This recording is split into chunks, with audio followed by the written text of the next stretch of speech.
哎，你敢不敢相信啊？我跟大胖媳妇居然很有可能阴差阳错，至今未婚。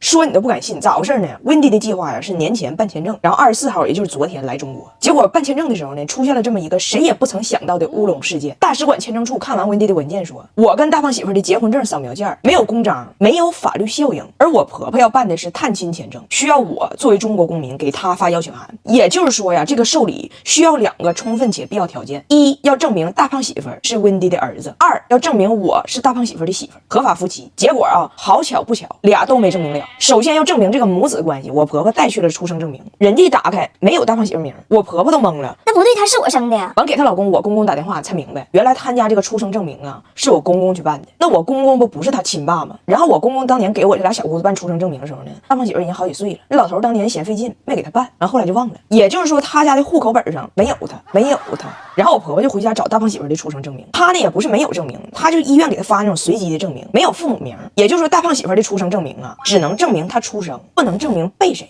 哎，就是说这个大胖男婴啊，这一天的确在温哥华出生的，声音不详，就是这么个意思。所以说呢，他这个跟温妮这个母子关系目前是无效的，然后他跟我结婚了这个事儿呢也无效。具体咋回事我也不知道，原件在北京呢，我们现在回铁岭了，我们得等过完年回北京找着结婚证原件，看看为什么上边没有公章。完我呢是有点上火，因为我觉得我婆婆只要来戏肯定挺多，关键呢我婆婆这次要跟我小姑子一起来，然后我小姑子跟我说好几回了，此行吧别有目的，她觉得中国小伙挺帅的，想来这儿找对象。我说我肯定帮你找，结果现在俩人都得重新办。然后大胖媳妇呢有点反常，多心了，这个人开始歪了。人家全家初二聚餐，全家都热闹提酒，推杯换盏的，他也不参与。我就怼他，我说全家都敬酒呢，你咋不融入呢？他说我也不是你家人啊，我就是个外宾。然后就跟我歪上了，说哎，这些年咱俩干啥呢？张开亮玩呢？你这结婚证都没有公章，那8年前你领我去的是个什么地方呢？是不是一个办假证的窝点啊？当年我傻呵呵的跟你在那屋照张照片，我以为我成为了你的老公，没想到被你牵成了旗下艺人。我这还巴巴跟人说我是你大胖媳妇呢，结果只是你的胖女朋友。我说你这咋还歪上了呢？那没有公章我哪知道咋回事啊？再说你担心啥呀？咱俩孩子。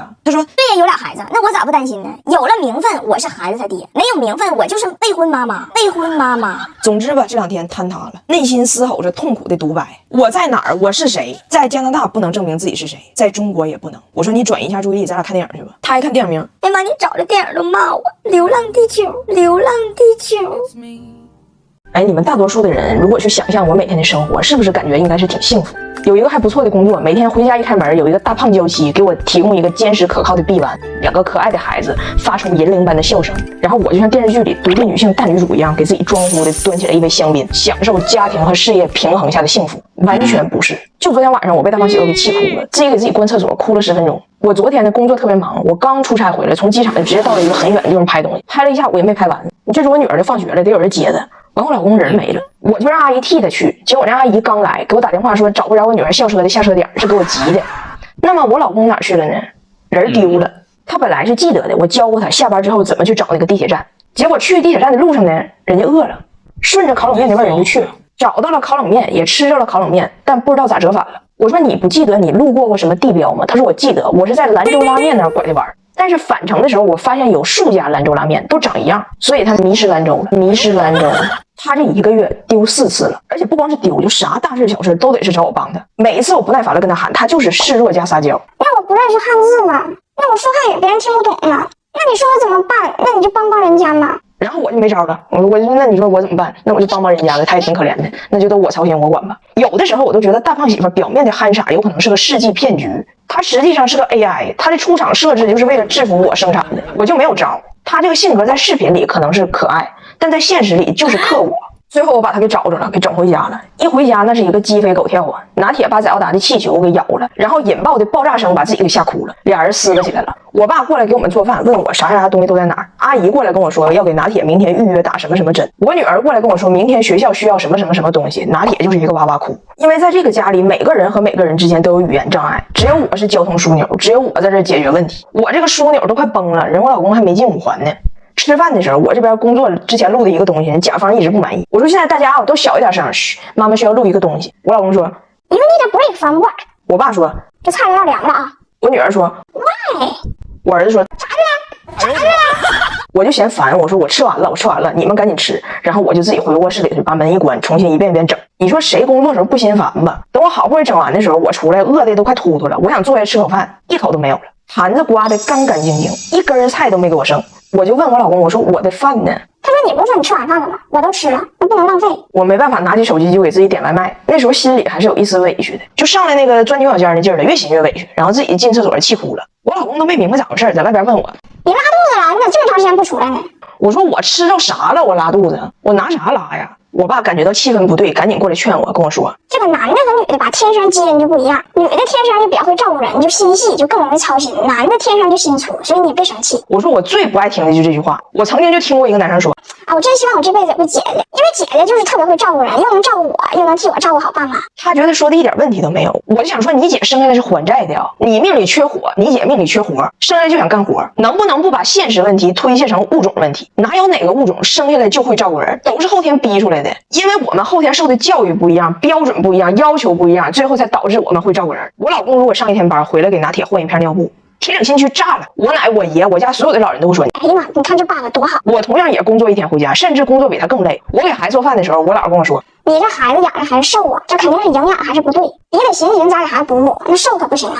从来要求都不一样，标准都不一样，所以女生天生会照顾人是最大的谎言。我们不是天生会，我们只是想当一个好女性，当一个好妈妈，这个高考分数线更高锻炼出来的。然后我今天说这些不是吐槽我的生活，我的生活也没有啥悲惨的。我觉得任何的妈妈，不管你的工作表面上是很光鲜的还是很平凡的，回到家的繁琐都是一样的。我就是想跟所有年轻的女性、年轻的妈妈们说，不要总是那么喜欢自我反省、自我谴责，也不用那么轻易的就对周围的一切产生同情、愧疚，然后把所有的压力都压到自己身上，还觉得自己做的不够好。其实别人也不一定多心疼你，人都习惯了。别学咱们妈妈那代人，就是我很苦，我打碎了牙往肚里咽。你有那个牙，你往肚里咽干啥呀？你咬它呀，你咬它呀。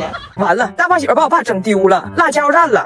你咋寻思的？我不知道。我在悉尼出差，昨天回家，然后我爸呀在完成他工作生涯的收官之作，写完了一本书。大胖媳妇呢就说要给我爸来一个大大的庆祝，要去一个北京附近的一个就是风景宜人之地，他带着孩子们去那里，让孩子们听他们的姥爷亲自读出自己亲笔写的关于铁岭党史的呕心杰作。我呢一听，我寻思说不定我爸在这个荒郊野外读诗，大胖媳妇又得有点什么段子。我说可以，挺好。所以我们就定的早上，我从悉尼回来，下了飞机直接去那个地方跟他们会合。然后第二天早上8点，大胖媳妇就带着我爸还有俩孩子出发去梨树沟了。然后路上呢，我爸就睡着了。中间他们就在这个加油站加油，大胖媳妇就带俩孩子上厕所。他们下车之后呢，我爸起来也去了，就没回来。大胖媳妇上完厕所带俩孩子上车，也没发现车里少个老头，油家就开走了。我爸的手机、钱包都搁车上。然后我是比他们早到的，我早就在梨树沟等着这一家人，开启一场关于我爸这个文学生涯的里程碑盛典。车来了，门开了，一顿拥抱，我看到了我的大胖媳妇和孩子们，唯独没有我爸。我爸呢？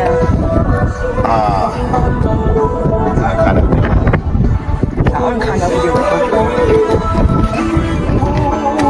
大胖媳妇还辩解呢，她说你爸他上车就睡着了，没声。我从加油站厕所出来，我要开走的时候，我还问俩孩子，我说每个人都在吗？贾奥达和张大铁都说我在，那你爸也没说他不在呀，我们就又开车回去接我爸。到了加油站，老头坐那儿一个点了，4个人让他加过92号满箱。虽然司机不咋地，但是最近我们在试用的这个车不错，就是新款格瑞维亚 MPV， 开着4驱走弯路，大胖媳妇都很酷。一汽丰田大厂品质，无需充电，没有焦虑，说走就走，空间大又舒服，安全感满满，太适合我们这人多的大家庭出游了。见着我爸哈，我都很少见着这个知识分子这么生气。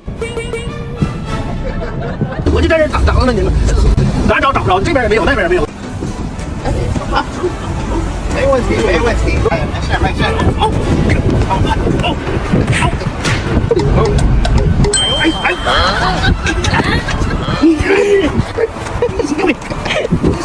你收赔不收赔？你使远点，你这个丢赔，结果我没想到张大铁学英文学不会，学东北英文学的老快了。你别老就这么擦，你咔咔咔咔，真不经吵。红了都。你洗就赔吧。你这